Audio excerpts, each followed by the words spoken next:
Vitamin কিন্তু রোদে থাকে না, ভিটামিন আমাদের স্কিনে থাকে। সূর্যের আলোতে আসলেই কোনো ভিটামিন থাকে না, ভিটামিন থাকে আমাদের স্কিনে। সূর্যের আলো পেয়ে সেটা প্রক্রিয়া হয়ে ভিটামিন তৈরি হয়। দুই ধরনের রোদ আসে, মানে রোদের আবার ক্যাটাগরি আছে, একটা হচ্ছে আল্ট্রাভায়োলেট এ, একটা হচ্ছে আল্ট্রাভায়োলেট বি। আল্ট্রাভায়োলেট বি ছাড়া আমাদের শরীর ভিটামিন ডি তৈরি করতে পারে না।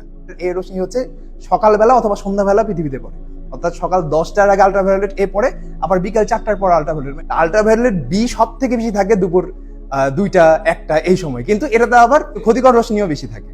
আল্ট্রাভায়োলেট বি কখন শুরু হয় হচ্ছে সকাল 11টা থেকে 10টা থেকে। ম্যাক্সিমাম 12টা বন্ধ হচ্ছে আল্ট্রাভায়োলেট বি একটু মোটামুটি রেঞ্জে থাকে।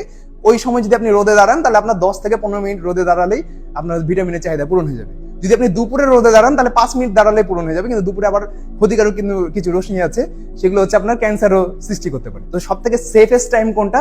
সকাল 10টা, মানে যখন থেকে আল্ট্রাভায়োলেট বি রোদ পড়া শুরু হয়। আর ওই সময় 10-12 মিনিট থাকলে হবে।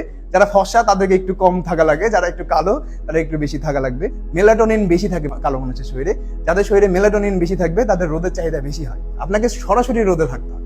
আপনি ধরেন গাড়ির ভেতরে বা বারান্দায় বসে আছেন, জানলা দিয়ে রোদ আসছে, কাঁচের জানলা দিয়ে, কোনো ভিটামিন থাকবে না ওখানে। সরাসরি রোদ স্কিনে পড়তে হবে, এবং স্কিনে পড়ার পর আপনাকে অ্যাটলিস্ট 30 থেকে 40 মিনিট গোসল করা যাবে না, কোনো লোশন ইউজ করা যাবে না। ধরেন আপনি রোদে গেছেন, সানস্ক্রিন মেখে ভিটামিন ডি পাবেন না। আবার হচ্ছে আপনি ভিটামিন ডি পড়লো, ওটা তো প্রসেস করতে হবে, কিছুক্ষণের জন্য আপনাকে রাখতে হবে স্কিনকে ওইভাবে। মানে রোদ থেকে আসার পর 30 মিনিট পর আপনি গোসল করবেন।